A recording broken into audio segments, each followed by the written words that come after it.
Bonjour à tous et bienvenue sur Mechatronic. Je suis très content de vous retrouver aujourd'hui pour cette nouvelle vidéo où on va parler du Caspa.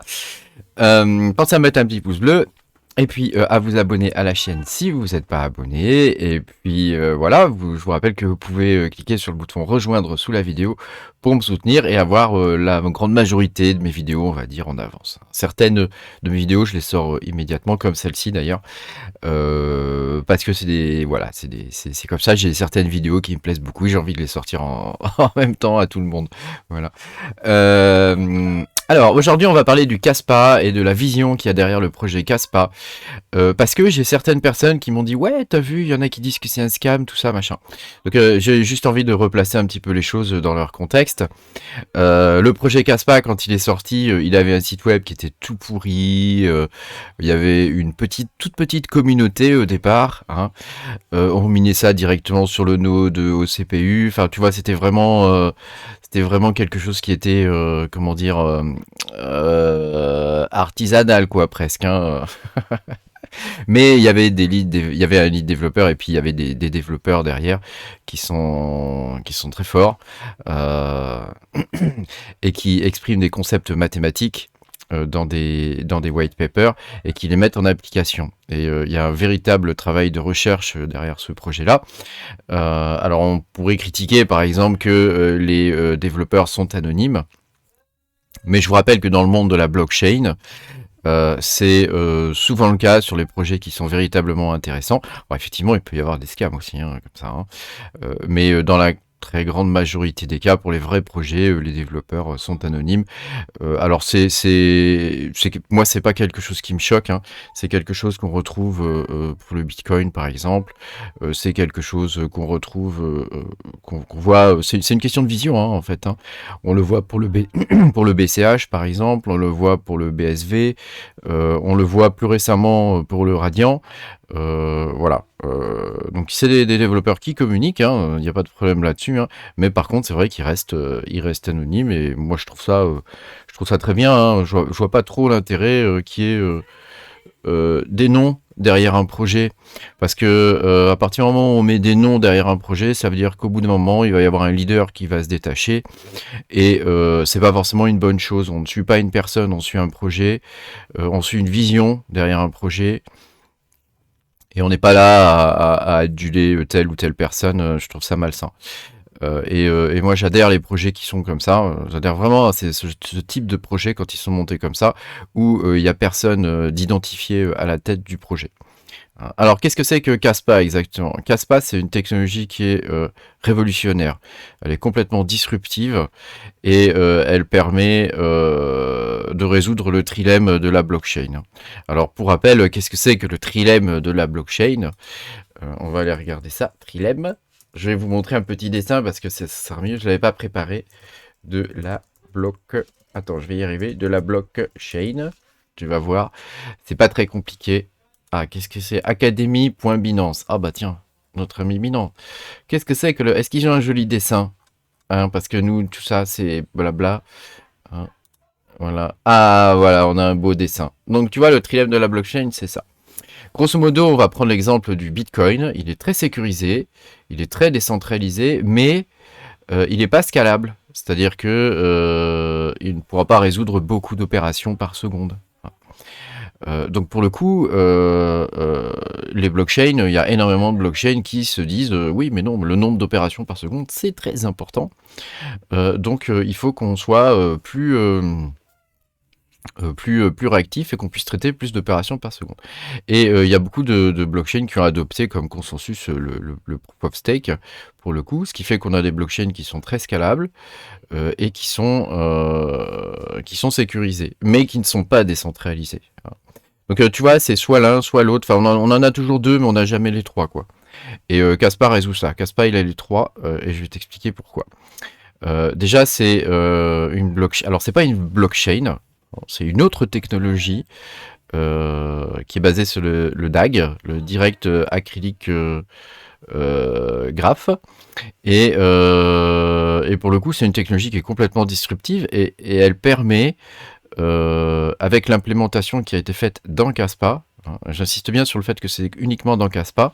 Elle permet de résoudre ce problème. Donc elle est sécurisée, puisque ce sont des mineurs. Hein, ce sont des mineurs qui vont apporter la preuve de travail. Hein. Donc actuellement c'est le meilleur, c'est la meilleure façon de faire. Hein, pour prouver que les transactions sont bien valides. Hein. C'est décentralisé, hein, Caspa est complètement décentralisé, puisque chacun peut monter un node de chez lui. Hein. Moi, je l'ai fait dans une de mes premières vidéos, dans ma première vidéo sur le Caspa, je l'avais fait devant tout le monde, hein, de monter un node.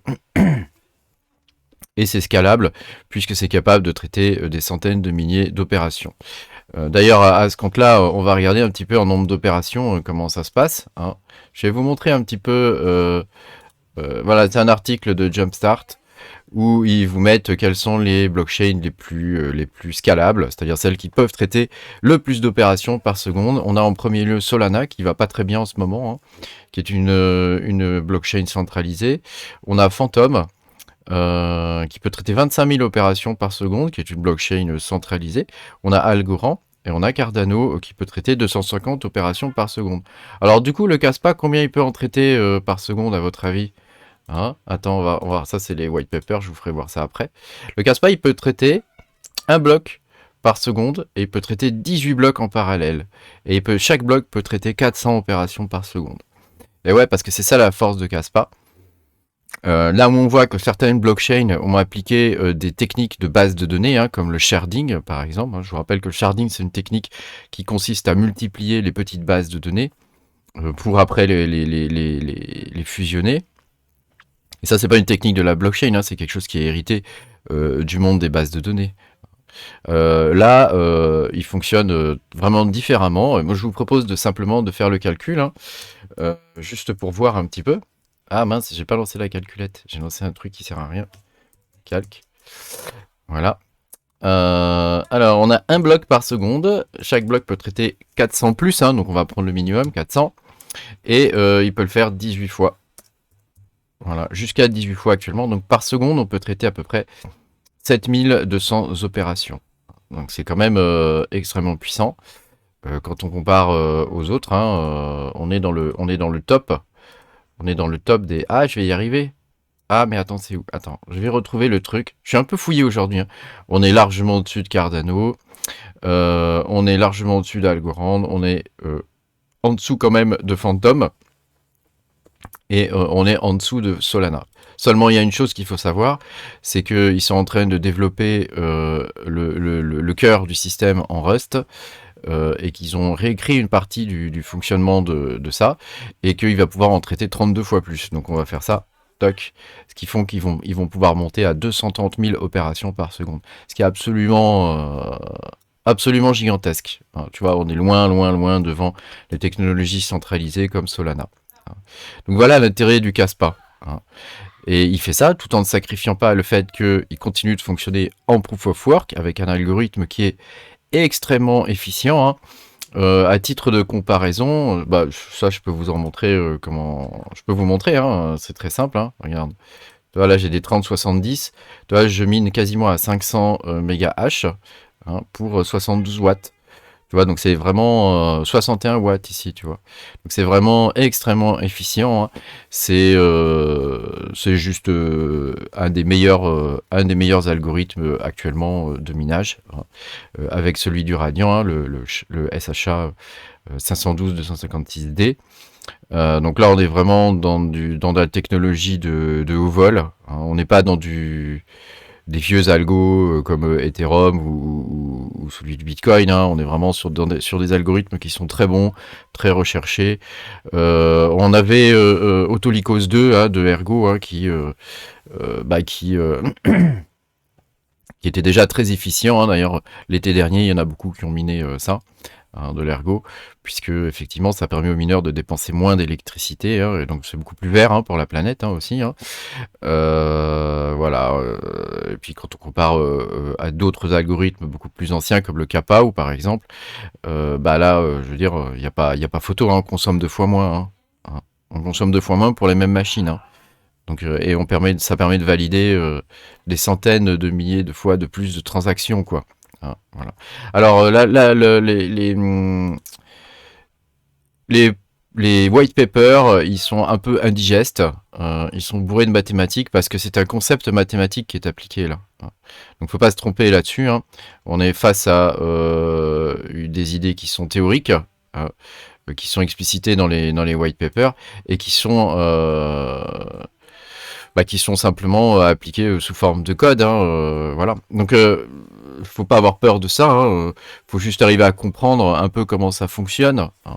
Sachant que là on est quand même dans une technologie de haut vol, donc ça sera pas donné à tout le monde de comprendre la façon dont ça fonctionne. Moi-même je comprends pas tout, hein. C'est pas quelque chose qui est simple, hein. On n'est pas sur une image avec une chaîne de blocs qu'on assemble, etc. Tu vois, on est sur un truc qui est beaucoup plus compliqué. Mais franchement, enfin moi je l'ai lu en entier. Alors je comprends pas tout évidemment, mais ça se tient quoi. Ça se tient et surtout on a un proof of concept, c'est-à-dire qu'on a on a un Caspa qui fonctionne actuellement, qui permet de traiter énormément d'opérations par seconde. Et attends, voilà, tu vois comment ça marche quoi. Je l'avais déjà montré ça dans ma toute première vidéo, hein. Tu vois là, il a traité 2 blocs en parallèle, hein, mais il peut en traiter jusqu'à 7, hein, comme ça, actuellement, hein. Donc, et il pourra en traiter jusqu'à 18 et jusqu'à 32, hein. Donc, tu vois, là, il traite 3 blocs en même temps, tu vois. Et tout ça sans sharding, sans rien, hein. Donc, tu vois, on n'est pas sur une base de données bidouillée un peu à la Ethereum, quoi, hein. Bon, c'est très bien Ethereum, hein, je veux dire, ils ont apporté en leur temps des choses assez incroyables. Mais là, c'est une technologie qui est aussi disruptive que Ethereum, hein, au final, hein, parce que bah, tu peux le voir par toi-même, hein, le nombre d'opérations par seconde, il est juste ouf. Et tout ça, ça ne sacrifie pas le reste, hein. C'est-à-dire, ça reste sécurisé, ça reste scalable, hein, et voilà, c'est juste top, quoi. C'est juste vraiment top, quoi. Hein, on est scalable, on est décentralisé, et on est sécurisé. Qu'est-ce qu'on pourrait demander de plus en ce moment, hein, avec toutes les saloperies qui se passent et toutes les malversations qu'il peut y avoir dans les exchanges, au niveau de la gestion de la DeFi, des choses comme ça. Voilà, c'est Ponziland, quoi, hein. Je veux dire, les gens qui critiquaient et qui disaient ouais, le Bitcoin c'est Ponzi, le Bitcoin c'est pas Ponzi, mais par contre tout ce qu'on peut voir, tous les abus qu'on peut voir en ce moment, c'est terrible, c'est moche. On a l'impression que tu as toute la pourriture de la finance traditionnelle qui a débarqué ces 2-3 dernières années là, qui a débarqué dans la crypto, quoi. C'est un peu triste, moi je trouve, hein. C'est un peu triste, on voit tous ces types là qui font des magouilles et des machins là, c'est moche, quoi. En plus, visiblement, ça rejoint même la politique et des choses comme ça. Donc, ne vous y trompez pas. Il y a des raisons, hein, aussi, hein, pour lesquelles les développeurs restent anonymes, hein. Tu peux le voir, par exemple, avec celui qui avait fait le système de mixage, là, Tornado Cash, sur Ethereum, hein. Le mec, il est en tôle, quoi. Je veux dire, lui, c'est juste un développeur, hein. Il a eu une idée, il l'a appliquée. Voilà. Moi, je pense que les développeurs de ce genre de blockchain, qui ont des technologies comme ça qui sont vraiment intéressantes, ils ont tout intérêt à rester anonymes, hein. Ils ont tout intérêt à rester anonymes. Voilà, je voulais vous expliquer un peu dans cette vidéo pourquoi Caspa, c'est un projet qui me tient toujours à cœur, hein. J'en ai miné beaucoup, j'en mine encore, tu vois, même si je suis triste, hein, parce que maintenant quand j'en mine 3-4 000 par jour, hein. Fut une époque, j'en minais 60-80 000 par jour, hein. Donc fatalement, tu vois, c'est et Radiant, ça me fait la même chose. Radiant, j'en mine aussi de temps en temps. C'est pareil, je suis triste parce que j'en mine 4500 par jour. À une époque, j'en minais 200 000 par jour, tu vois. Donc c'est un peu, voilà quoi. C'est un peu difficile pour les mineurs en ce moment, surtout quand t'es arrivé au début des projets là, de miner aussi peu de coins pour la même dépense électrique, hein. Mais bon, c'est la rançon du succès et les gens ne s'y trompent pas, hein, moi je pense, hein, les gens ne s'y trompent pas. Actuellement, on a deux blockchains en proof of work qui sont en train de pousser. Il y a le Caspa qui est c'est juste fantastique. Et puis tu as le Radiant aussi, hein, derrière, hein, qui est bon, lui c'est plus une technologie héritée du Bitcoin, hein, mais grandement améliorée. Si tu connais pas, je t'invite à aller voir le projet. Et voilà, ça.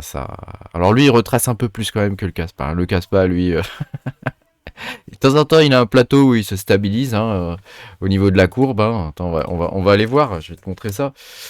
Hein. On va aller voir le 4 heures sur Caspar. Toc. Voilà. Allez. Casse. Casse. Ça casse pas, ça casse des briques. Hein, je te le dis, moi. Regarde. On va aller mettre le 4 heures. Regarde le 4 heures. C'est un truc de ouf, quoi. C'est un truc de ouf, hein. Ça continue, hein. C'est exponentiel, hein. C'est exponentiel, hein. Toi, moi j'ai commencé à le miner, c'était à peu près par là, quoi. Ça valait que dalle, quoi. Ça valait que dalle. C'était même en train de se péter la gueule, en fait. Hein. Et puis c'est parti. Et c'est souvent comme ça sur les projets vraiment bien. Il y a des gens qui commencent à s'y intéresser parce qu'ils s'aperçoivent que c'est pas de la merde. Et au bout d'un moment, bah, ça part. Et quand ça part, hein, mon gars, hein, t'as intérêt à t'accrocher, c'est la fusée.